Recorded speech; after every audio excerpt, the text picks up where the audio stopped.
दोस्तों, अगर आप माता रानी से प्यार करते हैं तो सच्चे हृदय से कमेंट बॉक्स में लिख देना। जय माता वैष्णो देवी। जय माता दी। माता रानी आपके घर में दौड़ी चले आएंगी। मां के लिए एक लाइक तो बनता है। दोस्तों, हमारे हिंदू धर्म में देवी के अनेक स्वरूप कहे गए हैं, जिसमें वृक्षों को भी माता का स्वरूप कहा जाता है। तो आज मैं आप लोगों को पाबंद पावनी वृक्ष के बारे में बताऊंगा। नवरात्रि का पावन पर्व चल रहा है। नवरात्रि के पावन पर्व में कुछ ऐसे वृक्ष है जो कि देवी वृक्ष कही गई है, जो देव वृक्ष कहे गए हैं। यह देवी के स्वरूप होते हैं और हमारे धर्म में पेड़ पौधों को देवी देवता मानकर कि हम इनकी पूजा करते हैं और हमें पूजा भी जरूर करनी चाहिए। साइंस भी कहता है पेड़ पौधे हमें फिर में प्राण वायु प्रदान करते हैं और पेड़ पौधे हमें ऑक्सीजन देते हैं। हमारे जो कार्बन डाइऑक्साइड होती है उसे ग्रहण करके सभी प्रकार की जितनी भी नकारात्मक चीजें होती हैं उसे अपने अंदर में स्वयं सोख लेता है और हमें ताजगी प्रदान करते हैं। तो पेड़ पौधे स्वयं तेज धूप में तपते हैं लेकिन मनुष्य को शीतल छाया प्रदान करते हैं। तो नवरात्रि के समय में कुछ ऐसे पेड़ पौधे हमारे धर्म शास्त्रों में कहे गए हैं जिनको छूने मात्र से व्यक्ति के बंध किस्मत के खुल जाते हैं, व्यक्ति का सौभाग्य चमक जाता है। हमारे शास्त्रों में पेड़ पौधों को बहुत ही गुणकारी कहा जाता है। अनेक बीमारियों का उपचार पेड़ पौधों में ही छुपा है, जड़ी बूटियों में ही छुपा है। और भगवान श्री कृष्ण ने गीता में स्वयं कहा है कि वृक्षों में पीपल का वृक्ष, पीपल के वृक्ष को वृक्षों का राजा कहा जाता है, क्योंकि पीपल वृक्ष की जो आयु होती है सबसे ज्यादा होती है, सबसे अत्यधिक होती है। इसलिए भगवान श्री कृष्ण ने गीता में स्वयं कहा है कि मैं वृक्षों में पीपल का वृक्ष हूं। तो चलिए आज मैं आप लोगों को नवरात्रि के समय में छुए जाने वाले वृक्षों के बारे में बताऊंगा। हमारे धर्मशास्त्रों में अनेक ऐसे वृक्ष हैं जो कल्याणकारी होते हैं, मंगलकारी होते हैं। अगर इस वृक्ष को छू लेते हैं तो आपकी सभी प्रकार की परेशानी है, सभी प्रकार के कष्ट हैं, सब समाप्त हो जाते हैं। खासकर के नवरात्रि के समय में, नवरात्रि के समय को शक्ति का पर्व कहा जाता है, जो मनुष्य को शक्ति प्रदान करता है, सिद्धि की प्राप्ति होती है। शक्ति पर्व क्यों कहा जाता है? क्योंकि इस समय अचेत जो वस्तु होती है वह भी चेतना युक्त हो जाती है, अर्थात इस समय जो शक्ति हमारे धरती लोक में आ जाती है। नव दुर्गा को क्या बोल सकते हैं? हम शक्ति बोल सकते हैं। तो माता रानी इस धरा पर आती है, इस पृथ्वी भी पर आती है, तो जितने भी पेड़ पौधे जीव जंतु है, चल अचल सभी प्रकार की जो वस्तु है, इन सब में प्राण आ जाते हैं, इन सब में शक्ति निहित हो जाती है, जागृत हो जाती है। तो इस समय कोई भी पेड़ पौधे को जाकर के छोटे हैं, खासकर के देवी स्वरूप कहे गए जो पेड़ पौधे होते हैं, अगर आप जाकर के इसे छू करके आते हैं तो आपके जीवन की परेशानी है, दुख है, तकलीफ है, कष्ट, रोग है, परेशानी है, कलह कलेश है, जीवन में चल रही बहुत बड़ी समस्या है, सब समस्या समाप्त हो जाती है। आज मैं आप लोगों को 3 पौधों के बारे में बताऊंगा और ये तीनों पौधे बेल वृक्ष कहे जाते हैं। वीडियो को ध्यान से देखना। आजकल वीडियो मिस कर दिया तो फिर सारी जिंदगी आपको पछताना पड़ेगा, क्योंकि अधूरा ज्ञान हमेशा अधूरा ही फल देगा। अधूरा ज्ञान खतरनाक साबित होता है, क्योंकि नवरात्रि ही एक ऐसा पर्व होता है, एक ऐसा समय होता है, केवल 9 दिनों के भीतर में आपको लंबी पूजा पाठ करने की जरूरत नहीं पड़ती। केवल 9 दिनों के भीतर में ही आप अपनी समस्या को, आप अपनी गरीबी को स्वयं अपनी आंखों से समाप्त होते हुए देख सकते हैं।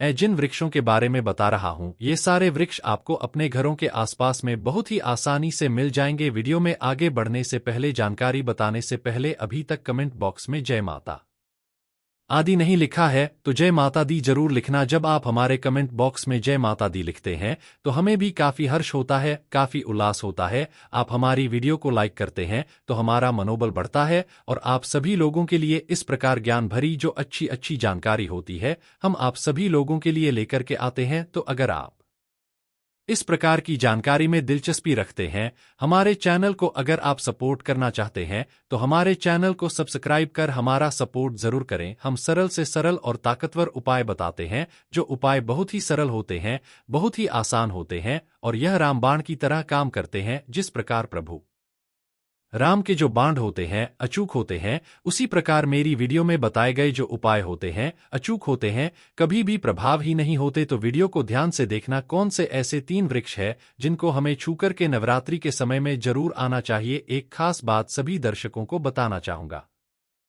नवरात्रि के समय में जितना ज्यादा हो सके वे वृक्ष की पूजा जरूर करना। वे वृक्ष में कई प्रकार के वृक्ष आते हैं। चलिए मैं आप लोगों को बताना चाहूंगा कौन से वृक्ष को छूने से हमारी गरीबी मिटती है। पहला जो वृक्ष है बेल का वृक्ष है। जो बेल का वृक्ष है यह वृक्ष माता पार्वती के पसीने से उत्पन्न हुआ है। स्कंद पुराण के अनुसार जो माता पार्वती है यह देवी स्वरूप कही गई है, अर्थात यह नवदुर्गा का स्वरूप कहे गए हैं। तो स्कंद पुराण की कथा में कहे गए जो बेल का वृक्ष है माता पार्वती के पसीने से उत्पन्न हुआ है। इसकी डाली में माता पार्वती जद में ब्रह्म तन में विष्णु एवं समस्त जो हिस्से हैं उसने भगवान शंकर जी बसते हैं। संधिकाल में शिव मंदिर के समीप यह नवदुर्गा मंदिर के समीप जो बेल का वृक्ष है इसके नीचे में घी का दीपक जलाने से व्यक्ति धनवान गुणवान एवं पराक्रमी बनता है।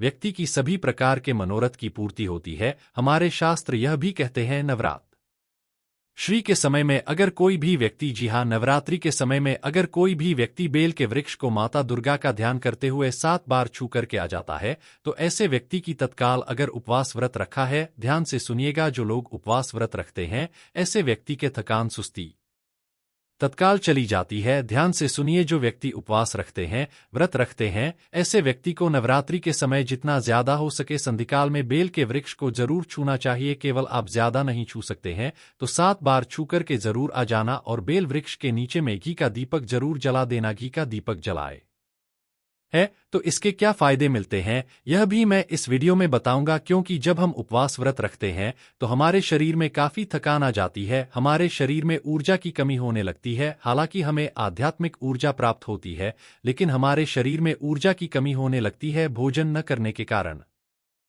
हमारे शरीर में ऊर्जा की कमी होती है और इस ऊर्जा को बरकरार रखने के लिए, इस ऊर्जा को प्राप्त करने के लिए हमें बेल वृक्ष को जरूर होना चाहिए। अनेक संत महात्माओं ने बेल वृक्ष के पत्ते को खाकर के तपस्या की है एवं कई प्रकार की सिद्धियां हासिल की है। धर्मशास्त्र कहते हैं अगर नवरात्रि के समय में बेल के पत्ते खाए जाएं तो जो व्यक्ति लंबे समय से जो मंत्र के जाप कर रहे हैं फिर भी प्राप्ति नहीं हो पा रही है, या फिर आप ऐसे ही सिद्धि को प्राप्त कर रहे हैं जो सिद्धि आपको काफी लंबे समय से प्राप्त नहीं हो पा रही है, तो बेल के पत्ते खाने से बहुत से भी जल्दी प्राप्त होती है। इसके नीचे घी का दीपक जलाने से हमें सिद्धि की प्राप्ति होती है। सिद्धि का मतलब होता है कार्य में सफलता। तो जो लंबे समय से आपको कार्य नहीं हो पा रहा है तो उस कार्य के लिए नवरात्रि के समय में जितने भी दिन हो सके आप जो है जब भी आपको समय मिले तो शाम के समय घी का दीपक जरूर जला देना। और अगर कोई भी व्यक्ति नवरात्रि के समय में, ध्यान से सुनिएगा, अगर कोई भी व्यक्ति नवरात्रि के समय में अगर बेल वृक्ष की जड़ में दूध चढ़ाते हैं तो सभी प्रकार की व्याधि दूर होते हैं। अगर सिंदूर युक्त गंगा जल चढ़ाते हैं तो व्यक्ति की गरीबी मिटती है। अगर तिल चलाते हैं बेल वृक्ष की जड़ में तो सौभाग्य की प्राप्ति होती है। और अगर बेल वृक्ष के तीनों पत्तों में, ध्यान से सुनिएगा,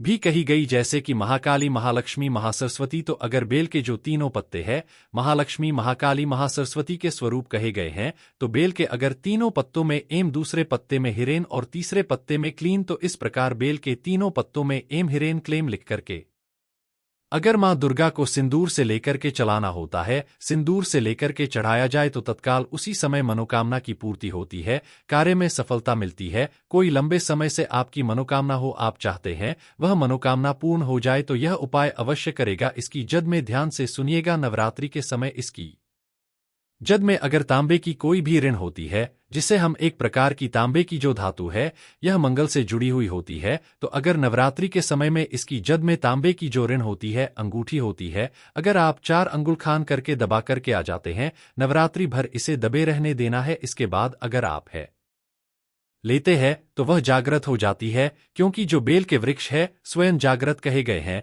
नवरात्रि के समय में इसकी जो और होती है उसकी जो ऊर्जा होती है अत्यधिक बढ़ जाती है। फिर अगर आप इस प्रकार की अंगूठी पहनते हैं तो आपको कभी भी रक्त संबंधी समस्या नहीं आती है, शनि का दोष नहीं सताता, राहों की पीड़ा नहीं सताती और नवदुर्गा की कृपा से सदा आप सुरक्षित रहते हैं। ऐसे व्यक्ति की कभी भी अकाल मृत्यु नहीं होती। मैं दूसरे पौधे के बारे में जो बता रहा हूं वह पौधे भी जान लीजिए। मैं जो दूसरे पौधे के बारे में बता रहा हूं यह समय का वृक्ष है। शमी के वृक्ष में स्वयं जगदम्बा का स्वरूप कहा गया है। जो का वृक्ष है यह स्वयं जगदम्बा का स्वरूप है। इस पर स्वयं मां जगदम्बा स्वयं साक्षात विराजमान रहती है। और कोई भी व्यक्ति अगर संध्या काल में नवरात्रि के समय में इसके नीचे में धूप दीप जलाता है, धुना दिखाते हैं, तो उनकी सभी प्रकार की परेशानी दूर होती है। धर्मशास्त्र कहते हैं अगर कोई भी व्यक्ति ने रात्रि के पूरे समय में अगर हो सके तो अगर आप एक दिन भी करना चाहते हैं तो यह उपाय एक दिन भी कर सकते हैं, पंचमी सप्तमी के दिन कर सकते हैं।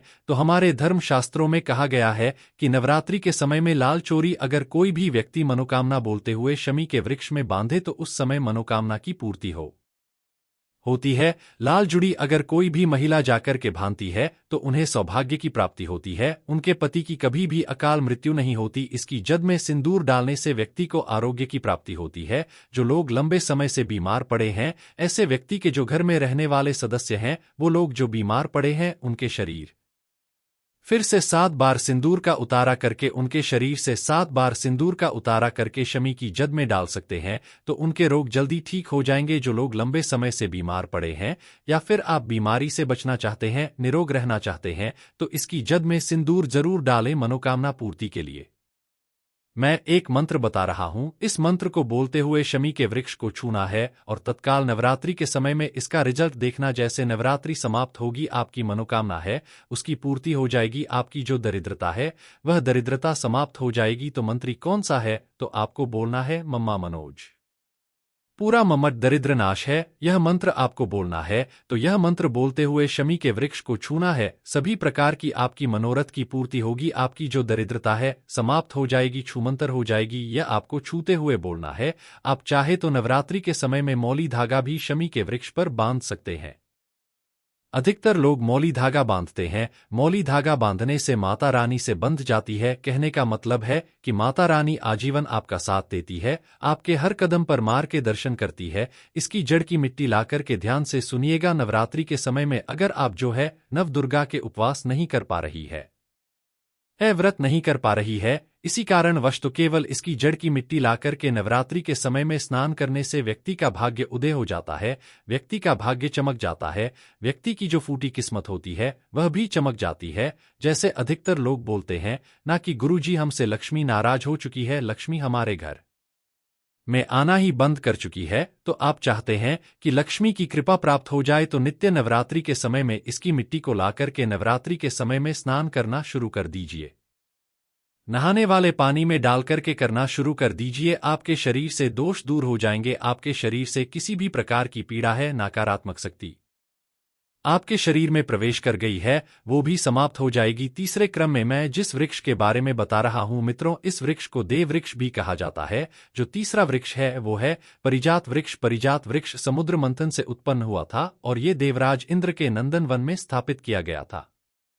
परिजात वृक्ष भगवान कृष्ण ने मानव जन कल्याण के लिए धरती लोक पर लाए थे। जो परिजात वृक्ष है इसे भी लक्ष्मी का स्वरूप कहा गया है, क्योंकि माता लक्ष्मी भी समुद्र मंथन से उत्पन्न हुई है और परिजात का वृक्ष भी समुद्र मंथन से उत्पन्न हुआ। इस नाते यह माता लक्ष्मी की बहन कही जाती है। तो ऐसा माना जा आता है कि कोई भी मनुष्य उनके शरीर में कितना भी ज्यादा थकान हो, कितनी भी पीड़ा हो, जैसे कि नवरात्रि का अगर आप व्रत रख रहे हैं और व्रत के दौरान अगर आपके शरीर में थकान है, पीड़ा है, तो परिजात के वृक्ष को शाम के समय में छू करके आ जाना। आप चाहे तो नवरात्रि के किसी भी टाइम में आपको टाइम मिले उस समय में जाकर के इस वृक्ष को छू सकते हैं। इसके वृक्ष को छूते ही तत्काल शरीर से पीड़ा है, जो थकान है, सुस्ती है, कमजोरी है, समाप्त हो जाती है।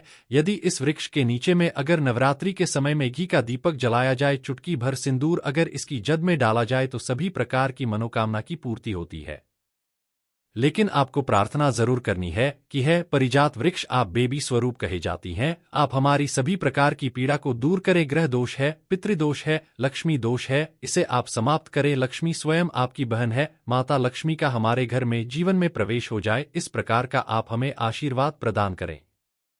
इस प्रकार से आप इनसे जो है मनोकामना बोल सकते हैं, मनोरथ बोल सकते हैं। ये लक्ष्मी की बहन कही गई है क्योंकि समुद्र मंथन से इनका उत्पन्न हुआ है। तो अगर आप भी जल्द धनवान बनना चाहते हैं, आपके जीवन में कोई कामना है, कोई कामना अधूरी रह गई है, तो हमने 3 वृक्षों के बारे में बताया है। इन 3 वृक्षों को नवरात्रि के समय में छूना शुरू कर सकते हैं। और अगर कोई व्यक्ति इन 3 वृक्षों को छू लेता है, ध्यान से सुनी, अगर तीनों वृक्षों को छू लेता है तो ऐसे व्यक्ति के कार्य सफल होने से, ऐसे व्यक्ति के मनोकामना पूर्ण होने से दुनिया की कोई भी शक्ति नहीं रोक पाएगी। मनोकामना पूर्ति करने के लिए, कार्य में प्रगति प्राप्त करने के लिए, अपनी किस्मत को चमकाने के लिए, सोए भाग्य को जागृत करने के लिए नवरात्रि में यह उपाय जरूर करिएगा। यह उपाय सोने पे सुहागा होता है। यह आपकी जिंदगी को साभार देंगे, आपकी जिंदगी में चल रही परेशानियों को दूर कर देंगे। तो यह जानकारी कैसी लगी हमें कमेंट सेक्शन में जरूर बताना और इस जानकारी को अपने तक सीमित मत रखना। इस जानकारी को आगे जरूर शेयर करें। धन्यवाद।